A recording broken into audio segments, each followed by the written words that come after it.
electronic configuration. Electronic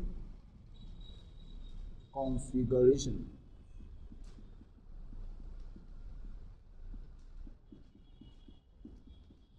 So when we are talking about electronic configuration, according to Neighbor, so Neighbor is the one that proposed telling us how what the particles of our atoms being arranged, especially specialized on what? On electron. How electron has been what? Arranged in shell. So generally we can say electronic configuration is what? Arrangement.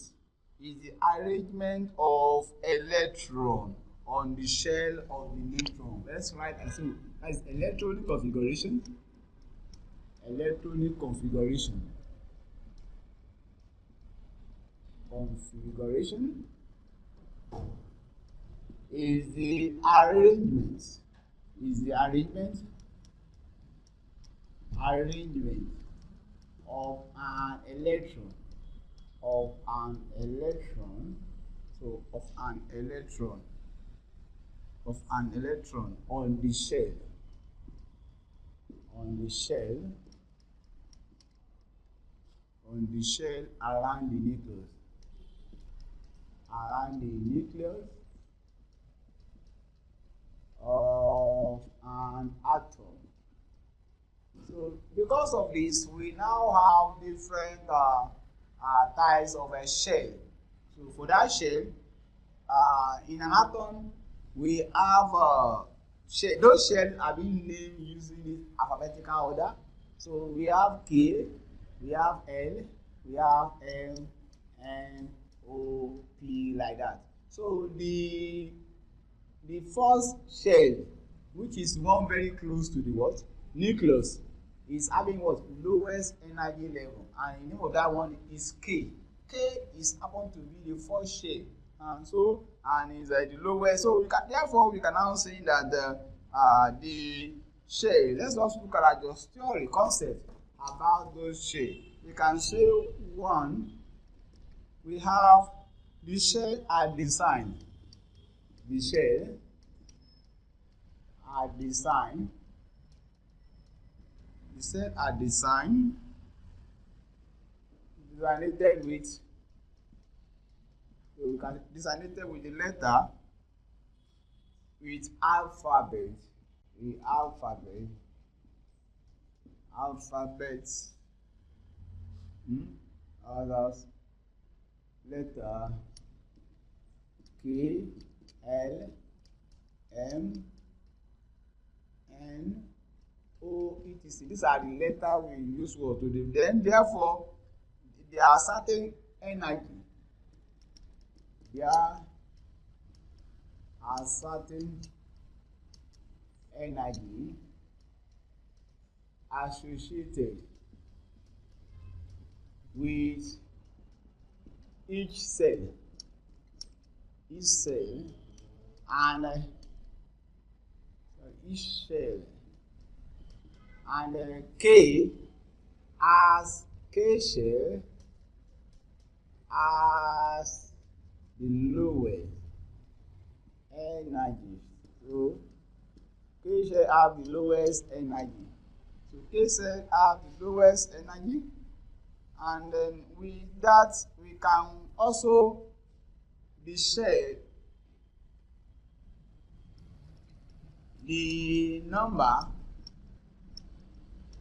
of electrons associated with each cell.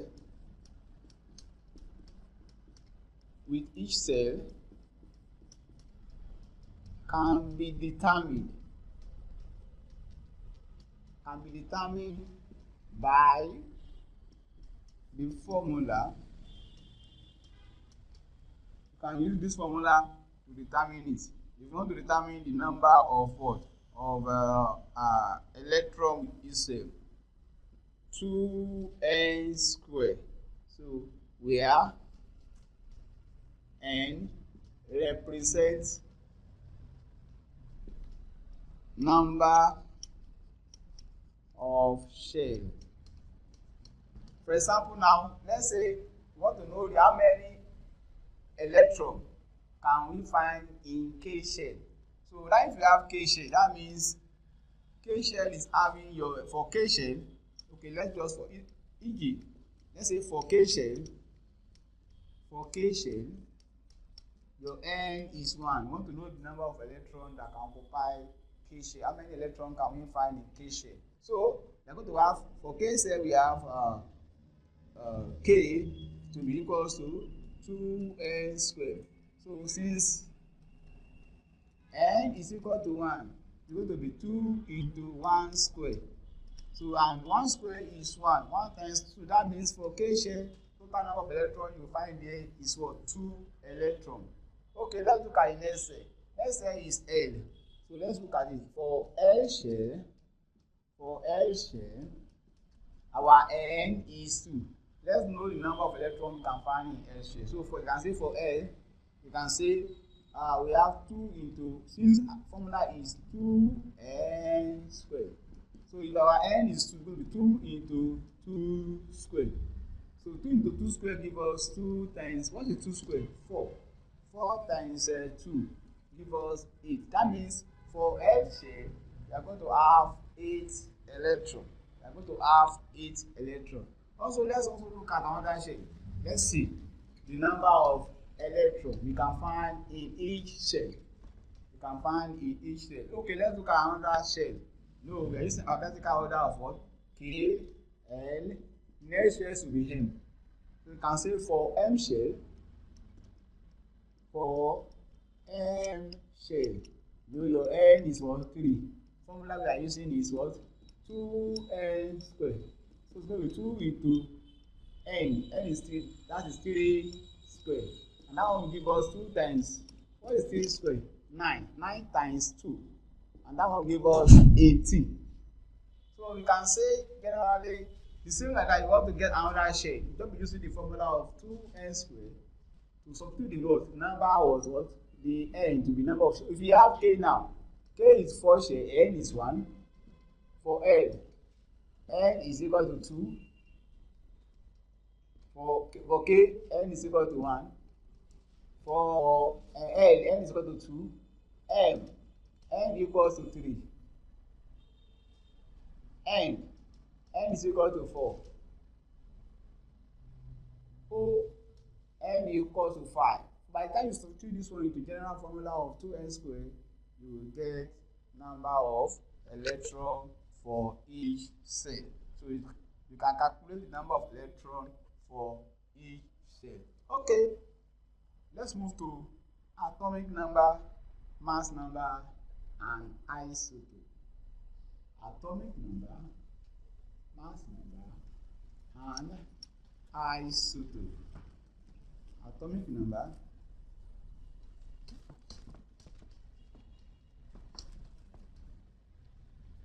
we have atomic number,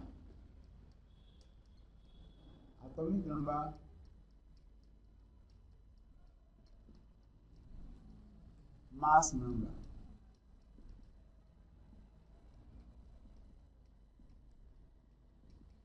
and isotope.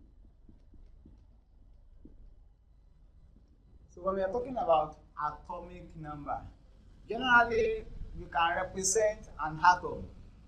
An atom can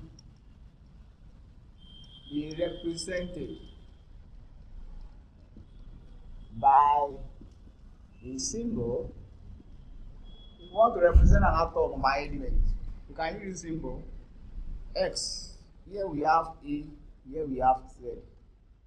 So your X represents the element. The element, the name of the element. Name of the element. A here represents A represents atomic mass, and Z represents atomic number. Atomic number. So anytime you see an element, the one down here is always atomic number. Why this atomic number? Why the one up is atomic mass? Why this X here represent the element or symbol of that element? For example, like you have something like this. Let's say you have something like this. Cl3517. Cl here represents your S, which is what? Element of that element chlorine. 35 here represents your atomic mass. While 17 here represents your cell, which is atomic number. So this is what how we can completely want to represent an element or atom of an element. So we use the symbol, we use the what? The atomic number and the atomic mass. Atomic mass and atomic number give us information about that atom. So with this, what is atomic number? See, atomic number is the number of proton or electron of an element. So number of proton or number of electron you find in the nucleus of an atom of an element is referred to as atomic number. Found in the what of a nucleus of an atom of an element. Okay. Atomic mass. Atomic mass is the number of a proton and neutron. Number of proton and neutron of an element.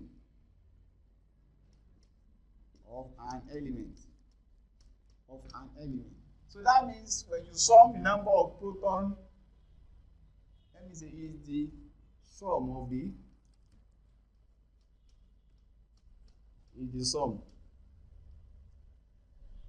sum of the number of proton and neutron of an element. So when you sum, when you add the number of proton and neutron of an element together, give us atomic mass. Okay, let's look at this. For instance, let's look at this. If you have a calcium, you have calcium. Let me write calcium. Let me give us potassium. Potassium, let's say potassium is 19. So here you can see potassium here, atomic number of potassium is 19. They have atomic number, that is number of proton. Number of proton there. Okay, let me just here. Number of proton is what? 19. And then atomic mass now. Atomic mass is 39. How do you get your number of neutron? So from what we notice, you can say our atomic number, which is Z, atomic number which is A, atomic mass is A, is number of proton plus number of neutron. So I'm using P to represent proton, N to represent neutron. So you can say our A, which is mass number, which is what, 39. Proton is 19 plus N, neutron, N. To get your N will be 39 minus 19. That means it's having what? 20 as neutron. So for you to see any nucleus of an atom, so you subtract number of what?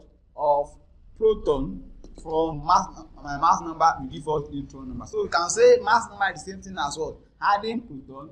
By the time you want to look at it, 20 plus 19 give us 39. So if you have 20 plus 19 give us 39. So proton is 19, neutron is 20. Add it together give us 39. So that is proton, neutron, and atomic number, mass number.